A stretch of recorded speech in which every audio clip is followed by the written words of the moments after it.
Welcome back to Dronacharya IAS YouTube channel. You're watching daily editorial analysis covering 14th June 2022. इस video lecture में हम आज के important articles cover करेंगे। आज हम इस वीडियो में हमारा पहला आर्टिकल डिस्कस करेंगे which is about 5G technology. इस आर्टिकल में हम देखेंगे कि what are the benefits of 5G technology, globally क्या प्रोग्रेस किए गए हैं in terms of 5G technology, advantages क्या हैं, चैलेंजेस क्या हैं, वो सब हम यहाँ पे डिस्कस करेंगे। After that will talk about India's economic stakes in West Asia. ये जो आर्टिकल है ये international relations point of view से इम्पॉर्टेंट है। वेस्ट एशिया की जब हम बात करते हैं तो वहाँ पे इंडिया के क्या इकोनॉमिक स्टेक्स हैं, that is what we are going to cover in this article. So let's begin with it. तो हमारा पहला article the way forward on 5G, this article is important from our GS paper 3 point of view. Science and technology point of view से ये article important हो जाता है। And now 5G technology is a lot in news because recently department of telecommunications ने जो date है उसे extend कर दिया है, date which is needed for mandatory testing and certification of 4G and 5G products within India. इसे extend कर दिया गया है टू 1 जुलाई 2023। तो हम ये आर्टिकल 5G टेक्नोलॉजी डिस्कस कर रहे हैं, क्यों कर रहे हैं? एक तो ये न्यूज़ में आया है। क्यों न्यूज़ में आया है? बिकॉज डिपार्टमेंट ऑफ टेलीकम्युनिकेशंस ने जो टाइमलाइन थी, जो डेट था जब तक कि जो 4G और 5G प्रोडक्ट्स हैं उनकी मैंडेटरी टेस्टिंग करनी थी, सर्टिफिकेशन करनी थी, इसको डिले कर दिया है बाय 1 ईयर। 1 ईयर का टाइम और दे दिया है, इस टाइमलाइन को एक्सटेंड कर दिया है। तो इससे जो टेलीकॉम गियर मेकर्स हैं, जो टेली कंपनीज़ हैं, उनको एक काफ़ी सिग्निफिकेंट रिलीफ मिला है ना। इससे पहले भी हमारी जो टेली कंपनीज़ हैं, जो इक्विपमेंट मेकर्स हैं, उन्होंने ये बहुत क्लियरली कहा था कि जो इससे पहले हमारी डेडलाइन थी 1 जुलाई 2022 कि अगर ये डेडलाइन इम्प्लीमेंट की जाती है तो इससे जो 5G टेक्नोलॉजी का, 5G सर्विसेज का जो रोल आउट है वो जेपरडाइज हो सकता है for the end of this year. And ऐसी थर्ड पार्टी लैब्स जहाँ पे ये टेस्टिंग होगी, सर्टिफिकेशन होगी और 4G एंड 5G प्रोडक्ट्स, वो उतनी ज़्यादा सिग्निफिकेंटली प्रेजेंट नहीं है। तो जिसकी वजह से ये प्रॉब्लम टेलीकॉम गियर मेकर्स और टेली कंपनीज़ फेस कर रही थी, जिसके चलते अब डिपार्टमेंट ऑफ टेलीकम्युनिकेशन ने ये जो टेस्टिंग और सर्टिफिकेशन की जो टाइम है इसे एक्सटेंड कर दिया है by 1 year. Now the timeline is till 1 July 2023। अब क्वेश्चन ये आता है कि व्हाट इज़ 5G टेक्नोलॉजी? देखिए, आप जब अपना फ़ोन यूज़ करते हैं तो वहाँ पे डाटा के पास लिखा होता है LTE, which is long term evolution. ये जो long term evolution mobile broadband network है, उसका जो लेटेस्ट अपग्रेड है that is called as 5G। ये मेनली 3 बैंड्स में वर्क करता है, low, mid and high frequency spectrum.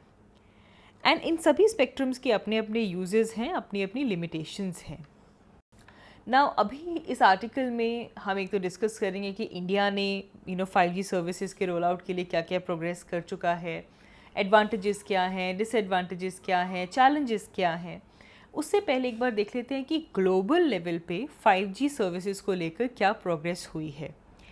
सो अगर हम ग्लोबल लेवल पे देखें तो they are more than governments and telecom companies globally, they have started building their 5G networks. And जिसके बाद उन्होंने अपने कस्टमर्स को ट्रायल बेसिस पे जो 5G सर्विसेज हैं वो रोल आउट करनी शुरू कर दी हैं।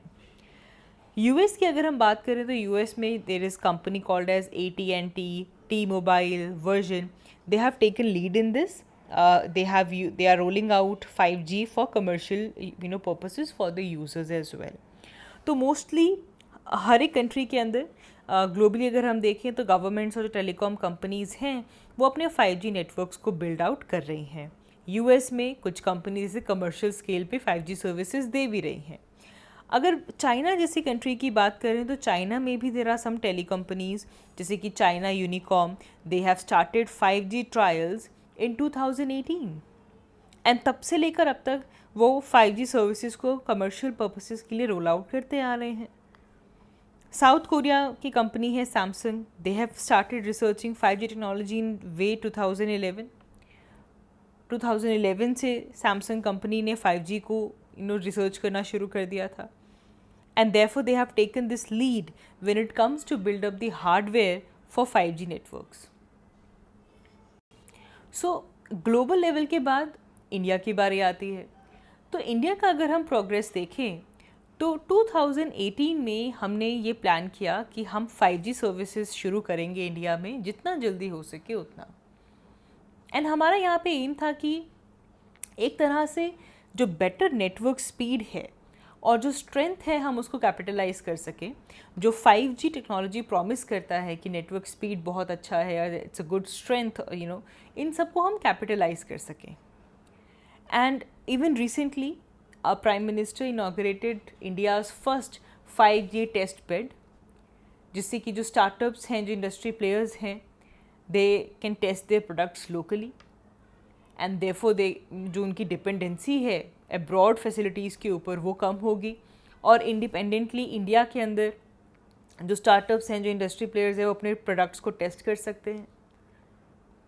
इंडिया के पास 3G और 4G टेलीकॉम नेटवर्क्स हैं and companies are gearing up to launch 5G and even we are targeting कि हम आगे आने वाले टाइम में 6G टेलीकॉम नेटवर्क भी रोल आउट कर सकें, जिससे कि ultra high speed internet connectivity मिल सके।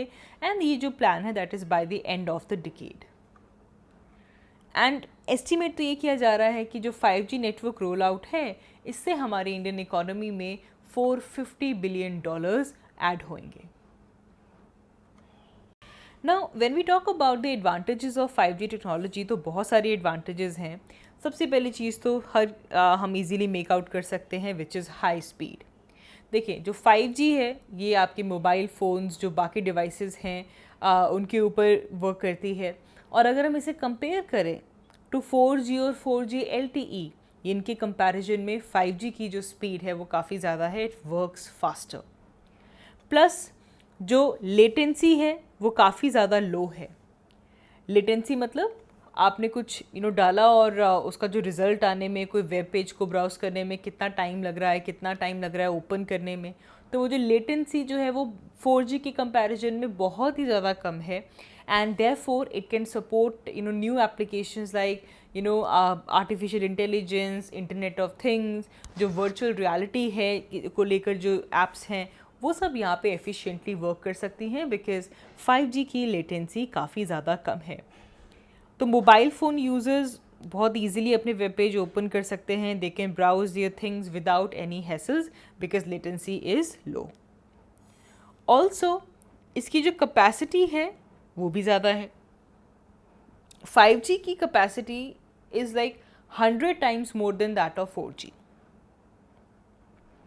So it basically allows companies to switch between cellular and Wi-Fi wireless strategies that will help a lot to experience better performance. Plus इसकी जो bandwidth है वो ज़्यादा बढ़ती है, एंड जिसकी वजह से जो डाटा ट्रांसफ़र है वो बहुत जल्दी होता है। जो मोबाइल फ़ोन यूज़र्स हैं उनको एक फास्टर कनेक्शन मिलता है, और ऐसी बैंडविड्थ के साथ जिससे कि जो ट्रांसफ़र है वो काफ़ी ज़्यादा होता है। Once they choose the 5G network, they have this overall faster connection. Also 5G technology is perfect choice of connecting with whole range of different devices. चाहे ड्रोन्स हो, सेंसर्स हो, इनको आपस में कनेक्ट करने के लिए 5G एक पूरी की पूरी प्रॉपर एक इनोवेशन टेक्नोलॉजी है। इससे जो इंटरनेट ऑफ थिंग्स हैं आप उनको भी अलाउ कर सकते हैं। दिस कैन अलाउ इंडस्ट्रीज़ की वो अपनी प्रोडक्टिविटी बढ़ा सकें और बाकी सारी चीज़ों में भी अपनी एफिशिएंसी बढ़ा सकें with the help of 5G technology. Also जो 4G सेलुलर नेटवर्क्स हैं ये काफ़ी कंजेस्टेड हो जाते हैं, जिसकी वजह से डाटा को एसेस करने में, इंपॉर्टेंट डाटा को एसेस करने में दिक्कत आती है। जो 5G नेटवर्क है it allows the user to avoid this kind of congestion, क्योंकि जो स्पीड है वो बहुत ज़्यादा है। It has basically more bandwidth as well. Also it is lot more importance on energy efficiency. 5G के लिए आपके जो एनर्जी बिल्स आएंगे सर्विस प्रोवाइडर्स के वो कम होंगे, प्लस अल्टीमेटली जो मोबाइल डिवाइसेस हैं उनकी बैटरी लाइफ भी बढ़ेगी। Also 5G will bring positivity, it will bring that positive change in the governance of the country. There would be ease of living in India, ease of doing business, and इससे overall चाहे हमारा agriculture हो, health हो, education हो, infrastructure हो, logistics हो, हर एक जगह पे 5G टेक्नोलॉजी अपना एक बूस्ट हर एक एरिया को देगी. बट देन ऑफ कोर्स इतने सारे एडवांटेजेस के साथ there are some challenges as well. सबसे बड़ा चैलेंज तो इसकी कवरेज के फॉर्म में आता है. There is limited global coverage. हमारे पास जो 5G टेक्नोलॉजी है वो स्पेसिफिक लोकेशंस में अवेलेबल है. One city can be a benefit from of a lot of 5G networks, लेकिन जो रिमोट एरियाज़ हैं वहाँ पे वो टेक्नोलॉजी को पहुँचने में कुछ साल लग जाएंगे. तो फ़िलहाल कवरेज जो है वो ग्लोबल नहीं है, लिमिटेड है. And also there is some issues with the devices as well. जो मोबाइल फ़ोन हैं जिनमें 5G कनेक्शंस आ रहा है, they need better battery technology, क्योंकि कुछ यूज़र्स ये कहते हैं that when they use 5G so their devices heat up more. तो ये जो हीटिंग ऑफ द डिवाइसेस का इशू है इसे सॉल्व करना होगा. Also phones that basically use 5G connection, this may result in huge battery drain also, जिससे कि जो उसकी लाइफ स्पैन है वो डिक्रीज़ हो सकती है. इसीलिए तो 5G का जो प्रोडक्ट है उनकी टेस्टिंग की बात हो रही है, सर्टिफिकेशन की बात हो रही है. ऑल्सो साइबर सिक्योरिटी एक बड़ा इशू आता है. 5G टेक्नोलॉजी का एक बड़ा एस्पेक्ट है cyber security, because it can result in hacking. Now अगर जितनी बैंडविड्थ एक्सपैंड होती है, it kind of enables the criminals to steal the database with ease. तो 5G कनेक्शन जो कि ज़्यादा डिवाइसेस पे है तो उतना ही अटैक के चांसेस भी काफ़ी बढ़ जाते हैं. Also there is lack of encryption early in the connection processes. तो जो 5G में जो इनिशियली जो इंक्रिप्शन नहीं है तो उसकी वजह से जो हैकर्स हैं they can plan they attack much more precisely. And इससे जो कंपनीज़ हैं वो एक थ्रेट पे आती हैं. तो इससे डील करना एक बड़ी चीज़ है. जो ज़्यादा बैंडविड्थ है इससे जो करंट हमारे जो सिक्योरिटी मॉनिटरिंग सिस्टम्स हैं इनके ऊपर भी स्ट्रेन पड़ेगा. And this network basically requires the security measures to prevent the cyber threats also. इसके अलावा 5G सर्विसेज की तरफ बढ़ना एक हायर कॉस्ट का भी एक चैलेंज यहाँ पे आता है. The expense for setting the tower stations it is high. बाकी नेटवर्क से कंपैरिजन में 5G के टावर्स लगाना, स्टेशंस लगाना, they are much more costlier. Also there is lack of clear road map of spectrum allocation and 5G frequency bands. अभी भी हम आए दिनों जब देखते हैं तो there is a debate going on between the regulators and the TRAI and the digital communication commission कि क्या जो 5G स्पेक्ट्रम है it should be align to assign to the companies, जैसे TCS, Amazon, गूगल के इनको असाइन करना चाहिए for their private enterprise businesses और नॉट. तो इसे लेकर भी एक डिबेट चलती जा रही है. ऑल्सो जो 5G स्पेक्ट्रम असाइनमेंट्स हैं specially for the enterprises, they would likely adversely affect their business model of the tele companies as well. तो अगर हम इसे कंक्लूड करें तो इंडिया की जो इमीडिएट प्रायोरिटी है that is to identify and users and the population to be covered. इसके अलावा जो हमारा एग्जिस्टिंग नेटवर्क है, जो ऑपरेटर्स हैं, हमें उनका एनालिसिस करना होगा. हमें उन सिटीज़ की आइडेंटिफिकेशन करनी होगी जहाँ पे 5G सर्विसेज का रोल आउट हो. We need a working out and investment model. जो डिजिटल रिस्क जिसकी हम बात कर रहे हैं यहाँ पे हमें उसे मिनिमाइज़ करना होगा. जो प्राइस बेस्ड हैं इन टर्म्स ऑफ एक्सटर्नैलिटीज़ उनको यहाँ पे देखना होगा. किस तरह डिफरेंट सेक्टर्स में 5G सर्विसेज यूज़ हो सकती हैं वो यहाँ पे प्लान करना होगा. सो अल्टीमेटली इंडिया के अंदर 5G सर्विसेज की जो डिप्लॉयमेंट है उसे बहुत ही केयरफुली प्लान करना होगा, because after a cost benefit analysis bye independent expert तो इससे एक लेवल प्लेइंग फील्ड क्रिएट हो पाएगी. And that has to be created through market mechanism. There should be some facilitation, there should be stimulating, auction होना चाहिए, and it should ensure competition in different companies. किस तरह से market function कर रही है ये सब कुछ देखते हुए केयरफुल प्लानिंग के साथ हमें इसको डिप्लॉय करना होगा.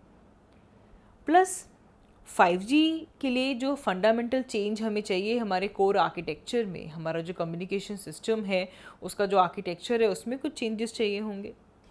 तो India should be ready for this.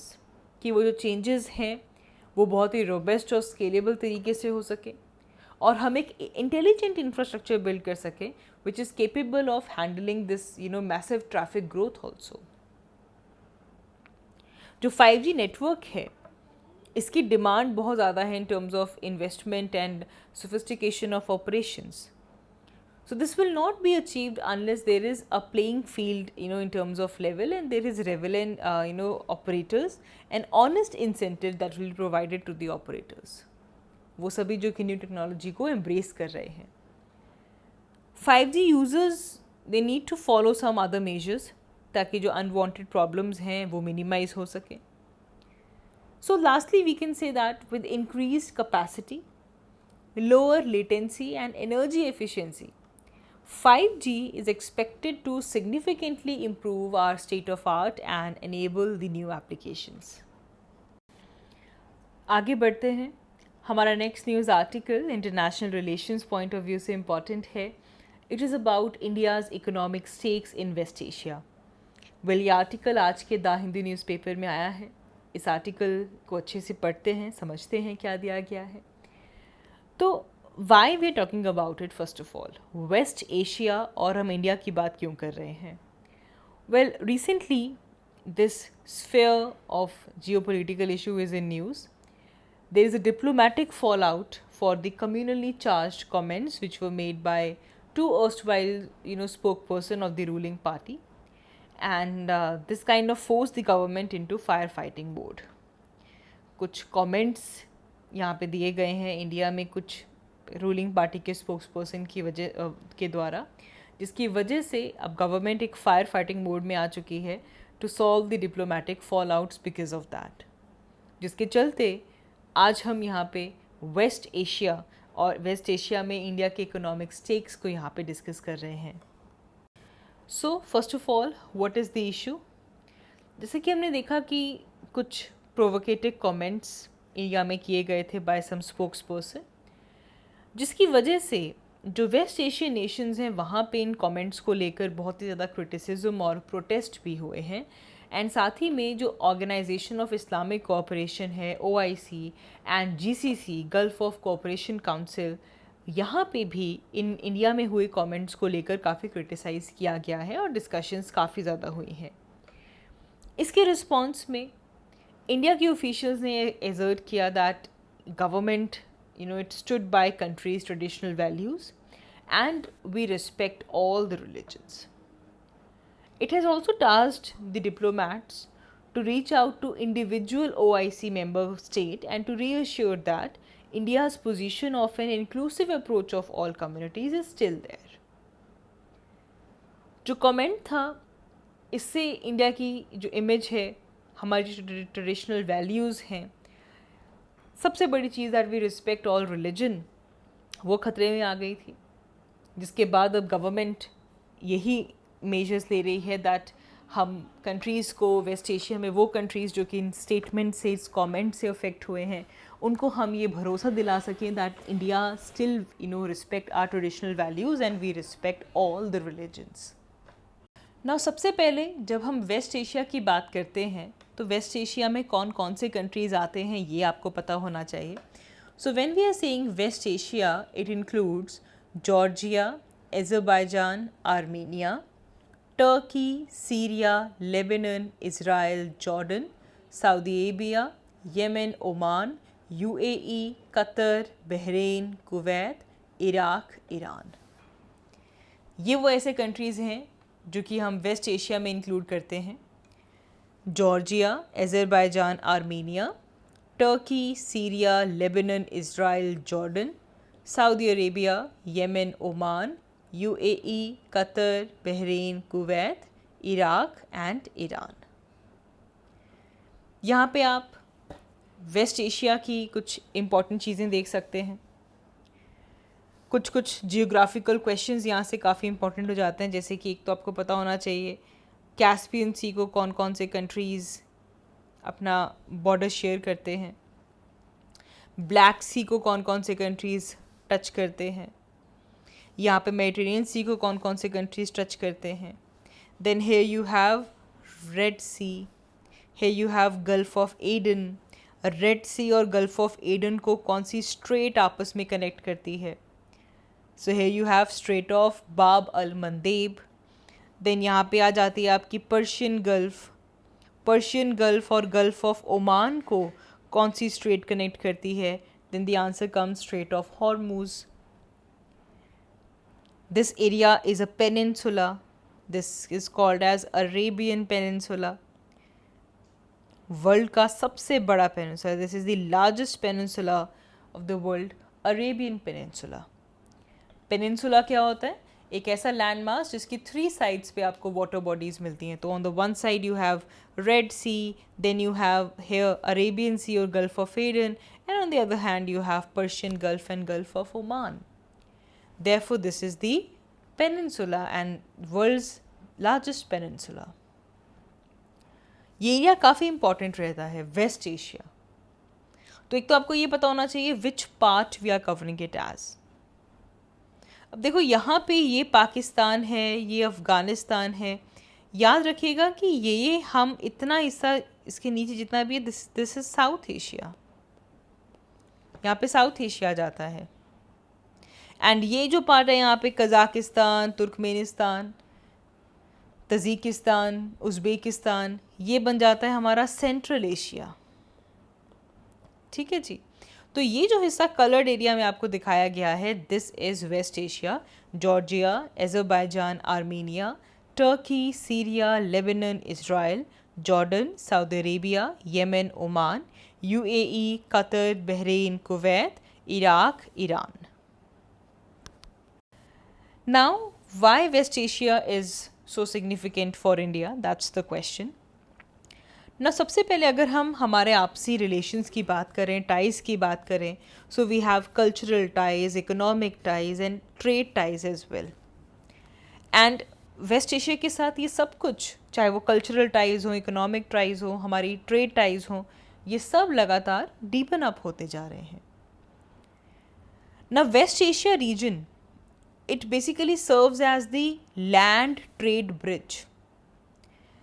जो earlier European empires थे वो यहाँ से आते थे. This was the land trade bridge and they used to take spices, clothes, silk, indigo, और वो exchange में gold और silver देकर जाते थे. तब सी रूट्स डिस्कवर नहीं हुए थे. वेस्ट एशिया एक लैंड रूट के जैसे सर्व करता था between the early Europeans. Also जो ब्रिटिश कॉलोनियल एरा है, इस दौरान जो मॉनेटरी सिस्टम जो डेवलप किया गया था, जो इस्टेब्लिश किया गया था, this advent of this loose common monetary system, जिसमें रुपी को एज अ सिंगल टेंडर माना गया, this was even in the several Gulf states as well, जहाँ पे रुपया चलता था. Till the middle of 20th century monetary system भी हमारा सेम था. फिर जब यहाँ पे गल्फ रीजन में ऑयल डिस्कवर किया गया और उसकी कमर्शियल एक्सप्लॉयटेशन शुरू हुई, specially during the colonial era, तो तब से हमारा जो बैलेंस ऑफ ट्रेड फ्लो था वो यहाँ पे चेंज होना शुरू हुआ. पहले तो वेस्ट एशियन कंट्रीज़ को स्पाइसेस, क्लोथ, सिल्क, इंडिगो सब यहाँ से जाया करता था. बदले में वो गोल्ड और सिल्वर देते थे. लेकिन जब यहाँ पे ऑयल मिलना शुरू हुआ तो ट्रेड का जो बैलेंस था वो चेंज हो गया. अब इंडिया यहाँ से ऑयल ले रहा है. This kind of change the balance of trade between India and the West Asian countries. आज की अगर हम बात करें तो वेस्ट एशियन कंट्रीज़ को अगर हम मिला दें तो they account for over a sixth of India's total bilateral merchandise trade. And हमारा 3/5 इंडिया की जो क्रूड सप्लाई है वो वेस्ट एशिया से आती है. ऑल्सो वेस्ट एशिया एक मेजर रीजन है जहाँ पे इंडियन वर्कर्स को एम्प्लॉयमेंट मिलती है. Those are working over there, be it Indian workers, professionals, entrepreneurs, and therefore there are 89 lakh Indians in the West Asia who are employed there, जिसकी वजह से remittances आते हैं. NRIs in the West Asian countries. They annually send $40 billion to India, जो कि country का हमारा जितना भी टोटल रेमिटेंसेस हम रिसीव करते हैं उसका 55% वेस्ट एशिया से आता है.